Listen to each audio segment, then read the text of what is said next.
Hello friends, study class 0.2 में आपका स्वागत है। I am Sonu. दोस्तों, आज हम बात कर रहे हैं क्लास 12th हिस्ट्री। पिछले वीडियो में बात किया था, उससे आगे हम बात करते हैं। तो अगला टॉपिक क्या है दोस्तों? भारत छोड़ो, है ना। भारत छोड़ो क्रिप्स मिशन की विफलता के बाद महात्मा गांधी ने ब्रिटिश शासन के खिलाफ अपना तीसरा बड़ा आंदोलन छेड़ने का फैसला लिया। अगस्त 1942 में शुरू हुए इस आंदोलन को अंग्रेजों भारत छोड़ो तो 1942 में शुरू हुए इस आंदोलन को अंग्रेजों भारत छोड़ो का नाम दिया गया था। हालांकि गांधी जी को फौरन गिरफ्तार कर लिया गया था, लेकिन देश भर के युवा कार्यकर्ता हड़तालों और तोड़ फोड़ की कार्रवाइयों के जरिए आंदोलन चलाते रहे। कांग्रेस में जयप्रकाश नारायण जैसे समाजवादी सदस्य भूमिगत प्रतिरोध गतिविधियों में सबसे ज़्यादा सक्रिय थे। पश्चिम में सतारा और पूर्व में मेदिनीपुर जैसे कई जिलों में स्वतंत्र सरकार प्रति सरकार की स्थापना कर दी गई थी। अंग्रेजों ने आंदोलन के प्रति काफ़ी सशक्त रवैया अपनाया, फिर भी इस विद्रोह को दबाने में सरकार को साल भर से ज़्यादा समय लग गया। आगे देखते हैं।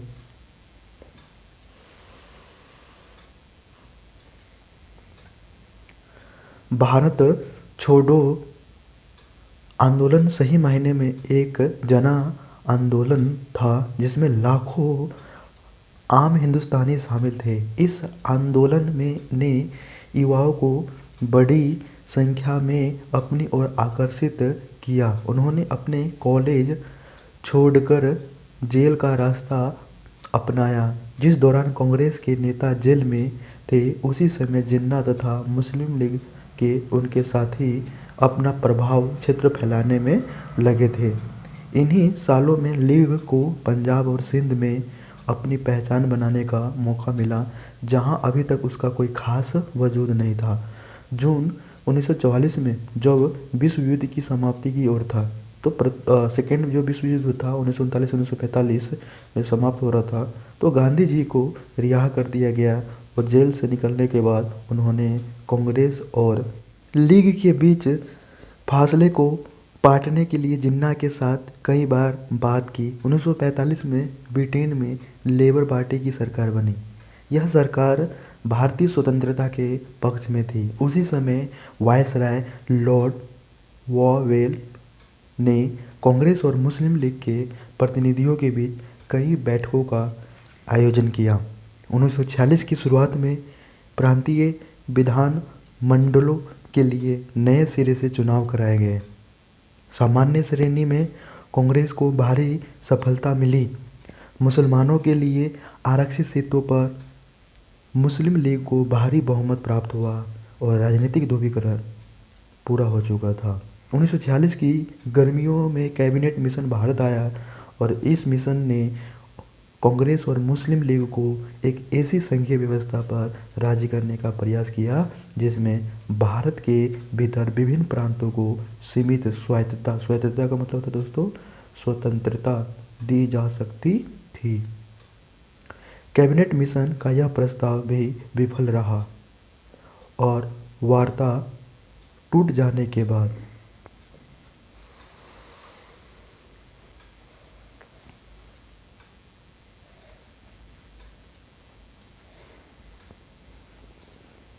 जिन्ना ने पाकिस्तान की स्थापना के लिए लीग की मांग के समर्थन में एक प्रत्यक्ष कार्यवाही दिवस का आह्वान किया।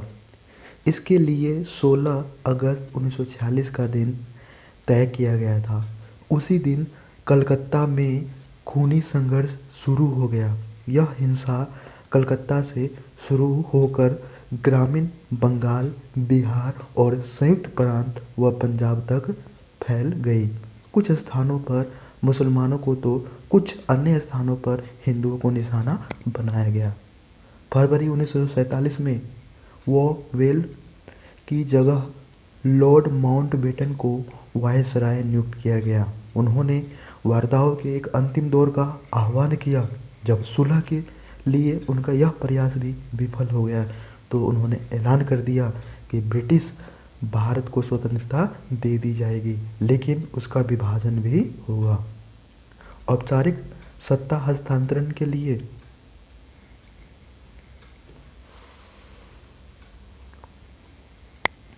15 अगस्त का दिन नियत किया गया। उसी दिन भारत के विभिन्न भागों में लोगों ने जमकर खुशियां मनाई। दिल्ली में जब संविधान सभा के अध्यक्ष ने मोहनदास करमचंद गांधी को राष्ट्रपिता की उपाधि देते हुए संविधान सभा की बैठक शुरू की तो बहुत देर तक करतल ध्वनियों होती रही और असेंबली के बाहर भीड़ महात्मा गांधी की जय के नारे लगा रहे थे। आखिरी बहादुराना दिन 15 अगस्त 1947 को राजधानी में हो रहे उत्सवों में महात्मा गांधी नहीं थे। उस समय वे कलकत्ता में थे, लेकिन उन्होंने वहां भी न तो किसी कार्यक्रम में हिस्सा लिया न ही कहीं झंडा फहराया। गांधी जी उस दिन 24 घंटे के उपवास पर थे। उन्होंने इतने दिन तक जिस स्वतंत्रता के लिए संघर्ष किया था वह एक अकल्पनीय कीमत पर उन्हें मिली थी और उनका राष्ट्र विभाजित था। हिंदू मुसलमान एक दूसरे की गर्दन पर सवार थे। तो भारत को जैसे ही स्वतंत्रता मिला तो राष्ट्र का क्या हुआ, देश का क्या हुआ, विभाजित हो गया। आगे देखते दोस्तों क्या रहेगा आपका। उनके जीवनी लेखक डीजी तेंदुलकर ने लिखा है कि सितंबर और अक्टूबर के दौरान गांधी जी पीड़ितों को सांत्वना देते हुए अस्पतालों और शरणार्थियों शिविरों के चक्कर लगा रहे थे। उन्होंने सिखों, हिंदुओं और मुसलमानों से आह्वान किया कि वे अतीत को भुला करके अपनी पीड़ा पर ध्यान देने की बजाय एक दूसरे के प्रति भाईचारे का हाथ बढ़ाने तथा शांति से रहने का संकल्प लें। उसके बाद गांधी जी और नेहरू ने आग्रह पर कांग्रेस ने अल्पसंख्यकों को अधिकार पर एक प्रस्ताव पारित कर दिया। कांग्रेस ने 2 राष्ट्र सिद्धांत को कभी स्वीकार नहीं किया था। जब उसने अपनी इच्छा के विरुद्ध बंटवारे पर मंजूरी देनी पड़ी तो उसका दृढ़ विश्वास था कि भारत बहुत सारे धर्मों और बहुत सारे नस्लों का देश है और उसे ऐसे ही बनाए रखना चाहिए। पाकिस्तान में हालात जो रहे, भारत एक लोकतांत्रिक धर्मनिरपेक्ष का मतलब क्या होता है, व्यक्ति का धर्म होता है, किसी राष्ट्र और किसी देश का धर्म नहीं होता।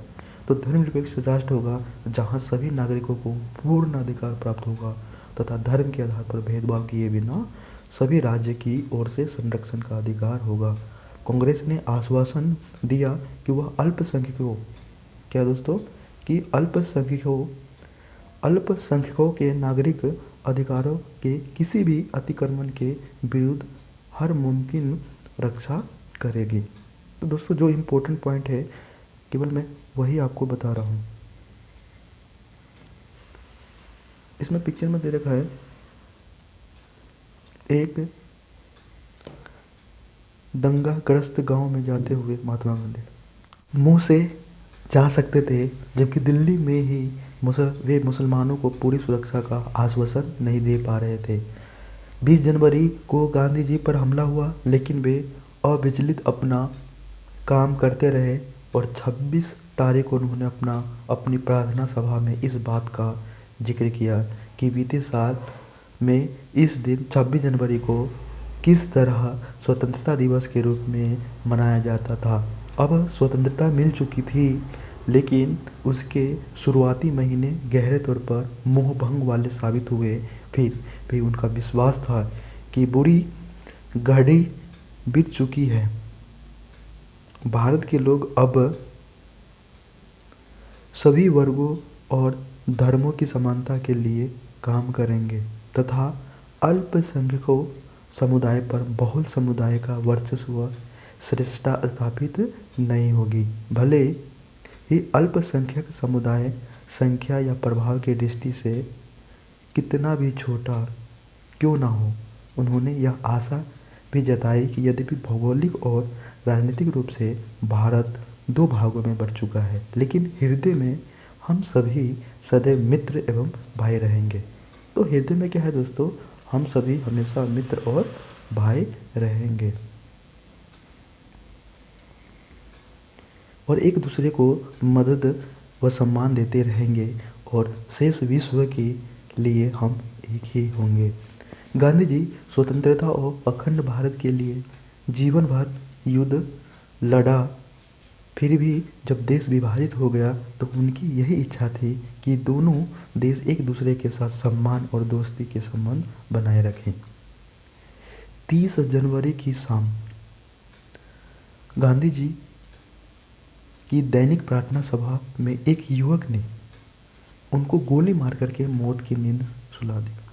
तो 30 जनवरी 1948 को महात्मा गांधी को गोली मार करके मौत की नींद सुला दिया था और उनके हत्यारे ने कुछ समय बाद आत्मसमर्पण कर दिया। वह नाथूराम गोडसे नाम का क्या था, ब्राह्मण था। पुणे का रहने वाला गोडसे एक चरमपंथी हिंदुत्ववादी अखबार का संपादक था। वह गांधी जी को मुसलमानों का खुशामदी कह करके उसकी निंदा करता था। तो दोस्तों महात्मा गांधी का मृत्यु कब हुआ? 30 जनवरी 1948 को महात्मा गांधी को नाथूराम गोडसे ने, क्योंकि वो ब्राह्मण था और उन्होंने मुसलमानों का खुशामदी कह करके उनकी निंदा करता था। उसके बाद क्या देखा दोस्तों, बात करते हैं। गांधी जी की मृत्यु से चारों ओर गहरे शोक की लहर दौड़ गई। भारत भर के राजनीतिक फलक पर उन्होंने भावभीनी श्रद्धांजलि दी गई। जॉर्ज ऑरवेल तथा एल्बर्ट आइंस्टाइन जैसे विख्यात गैर भारतीयों ने भी उनको मृत्यु पर हृदय स्पर्शी शब्दों में शोक संदेश भेजे और एक ज़माने में उनकी कदकाठी और कथित रूप से बेतुक विचारों के लिए गांधी जी का उपहास करने वाली टाइम पत्रिका ने उनके बलिदान की तुलना अब्राहम लिंकन के बलिदान से की है। पत्रिका ने कहा कि एक धर्मांध अमेरिकी ने लिंकन को मार दिया था क्योंकि उन्हें नस्ल या रंग से परे मानव मात्र की समानता में विश्वास था। दूसरी तरफ एक धर्मांध हिंदू ने गांधी जी की जीवन लीला समाप्त कर दी क्योंकि गांधी जी ऐसे कठिन क्षणों में भी दोस्ती और भाईचारे में विश्वास रखते थे और विभिन्न धर्मों को मानने वाले के बीच दोस्ती की अनिवार्यता पर बल देते थे। टाइम्स ने लिखा है कि दुनिया जानती थी कि उसने उनकी गांधी जी की मृत्यु पर वैसे ही मौन धारण कर लिया है जिस प्रकार उसने लिंकन की मृत्यु पर किया था, और यह समझना एक मायने में बहुत गहरा और बहुत साधारण काम है। तो दोस्तों एक पिक्चर दे रखा है इसमें,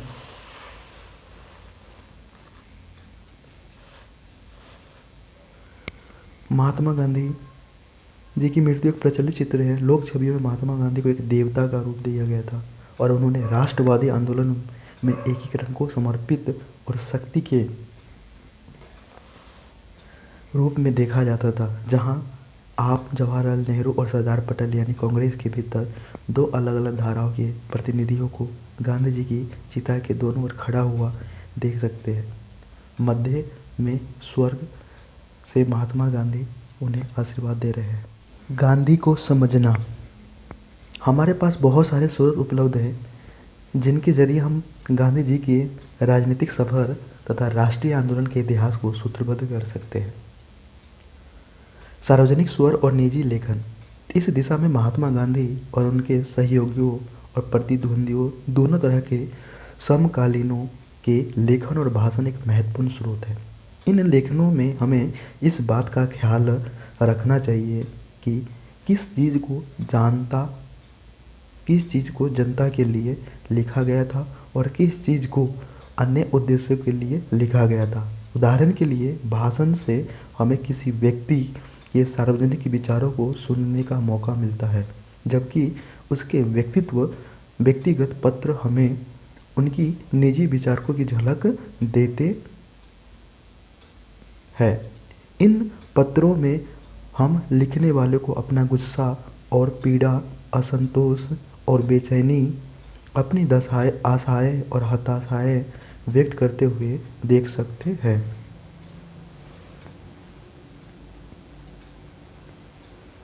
आगे क्या तरीका दोस्तों बात करते हैं। लेकिन हमें यह भी याद रखना चाहिए कि कई बार निजी सार्वजनिक का यह फर्क टूट जाता है। बहुत सारे पत्र व्यक्तियों को लिखे जाते हैं और इसलिए व्यक्तिगत पत्र होते हैं, लेकिन कुछ हद तक वे जनता के लिए भी होते हैं और उन पत्रों की भाषा इस एहसास से भी तय होती है कि संभव है कि एक दिन उन्हें प्रकाशित कर दिया जाएगा। किसी पत्र के प्रकाशित हो जाने की आशंका के कारण बहुधा लोग निजी पत्रों में भी अपना मत स्वतंत्रतापूर्वक व्यक्त नहीं कर पाते हैं।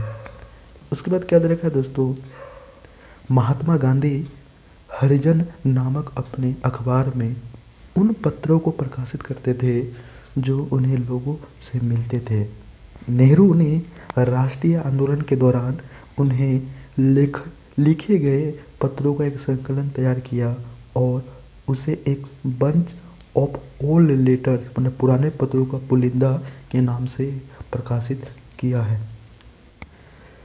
छवि गढ़ना आत्मकथाएं भी हमें उस अतीत की ब्यौरा देती है जो मानवीय विवरणों के हिसाब से काफ़ी समृद्ध होता है, परंतु यहाँ भी हमें इस बात का ध्यान रखना चाहिए कि हम आत्मकथाओं को किस तरह पढ़ते हैं और उनकी कैसे व्याख्या करते हैं। हमें यह याद रखना चाहिए कि ये आत्मकथाएं पर्याय स्मृति के आधार पर लिखी गई होती है और उनसे हमें पता चलता है कि लिखने वाले को क्या याद रहा और उसे कौन सी चीज़ें महत्वपूर्ण दिखाई दी, वह क्या याद रखना चाहता था या वह औरों की नज़र में अपनी ज़िंदगी को किस तरह दर्शाना चाहता है। आत्मकथा लिखना अपनी तस्वीर गढ़ने का एक तरीका है। फलस्वरूप इन विवरणों को पढ़ते हुए हमें वह देखने का प्रयास करना चाहिए जो लेखक हमें नहीं दिखाना चाहता है। हमें उन चुप्पियों का कारण समझना चाहिए और इच्छित या अनिच्छित विस्मृति के उन कृतकों को समझना चाहिए।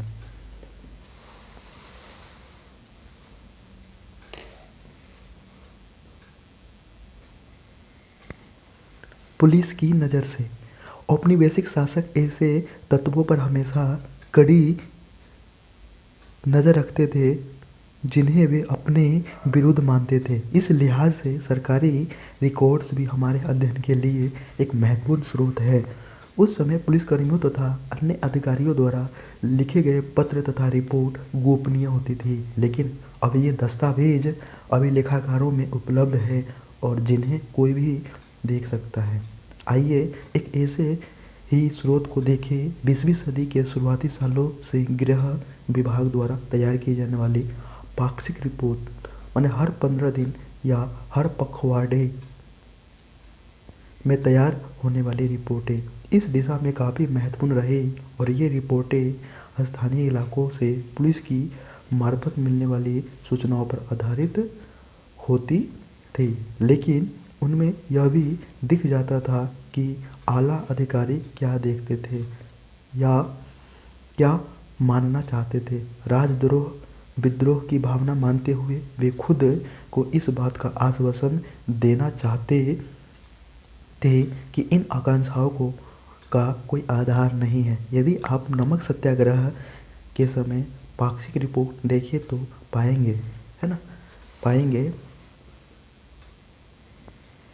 पाक्षिक रिपोर्ट को देखेंगे तो पाएंगे कि गृह विभाग यह मानने को तैयार नहीं था कि महात्मा गांधी की कार्रवाइयों के प्रति कोई व्यापक जन समर्थन पैदा हो रहा था। रिपोर्टों में इस यात्रा को एक नाटक, एक कर्तव्य, ब्रिटिश शासन के खिलाफ आवाज़ उठाने के प्रति अनिच्छुक तथा शासन के अंतर्गत सुखपूर्वक जीवन व्यतीत कर रहे हैं। सुखपूर्वक जीवन व्यतीत कर रहे लोगों को गोल बंद करने की एक हताश कोशिश के रूप में प्रस्तुत किया जाता था। अखबारों से अंग्रेजी तथा विभिन्न भारतीय भाषाओं में छपने वाले समकालीन अखबार भी एक महत्वपूर्ण स्रोत है जो महात्मा गांधी की गतिविधियों पर नज़र रखते थे और उनके बारे में खबरें छापते थे।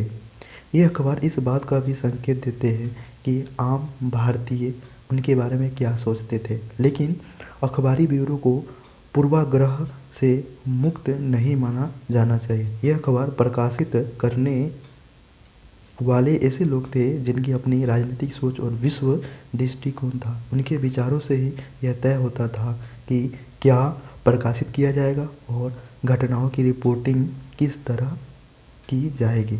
इसलिए लंदन से निकलने वाले अखबार के विवरण भारतीय राष्ट्रवादी अखबार में छपने वाले रिपोर्ट जैसे नहीं हो सकते थे।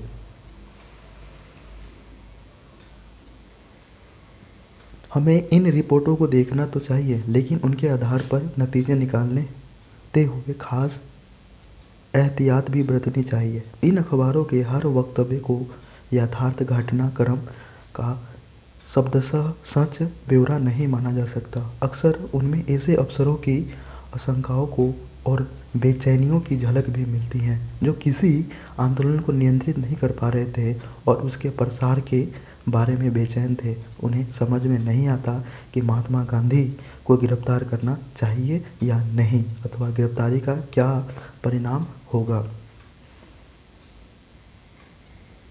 औपनिवेशिक सरकार जनता और उसकी गतिविधियों पर जितनी नज़र रखती थी, अपने शासन के आधार के बारे में उसकी चिंता उतनी ही बढ़ती जाती थी। काल रेखा मैंने समय रेखा 9 जनवरी 1915 को महात्मा गांधी दक्षिण अफ्रीका से लौटते हैं। 1917 में चंपारण आंदोलन, 1918 में खेड़ा गुजरात में किसान आंदोलन तथा अहमदाबाद में मजदूर आंदोलन और 1919 में 13 अप्रैल 1919 रोलटेक सत्याग्रह मार्च अप्रैल।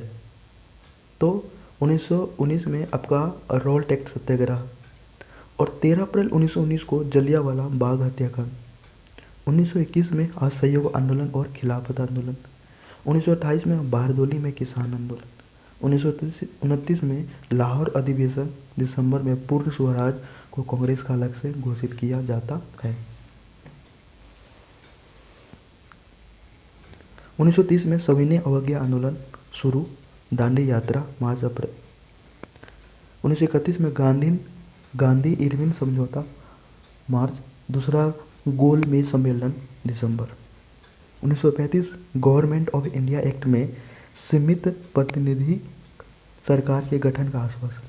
1939 में कांग्रेस मंत्रिमंडल का त्यागपत्र और 1942 में भारत छोड़ो आंदोलन शुरू अगस्त। 1946 महात्मा गांधी सांप्रदायिक हिंसा को रोकने के लिए नोआखली तथा अन्य हिंसाग्रस्त इलाकों का दौरा करते हैं।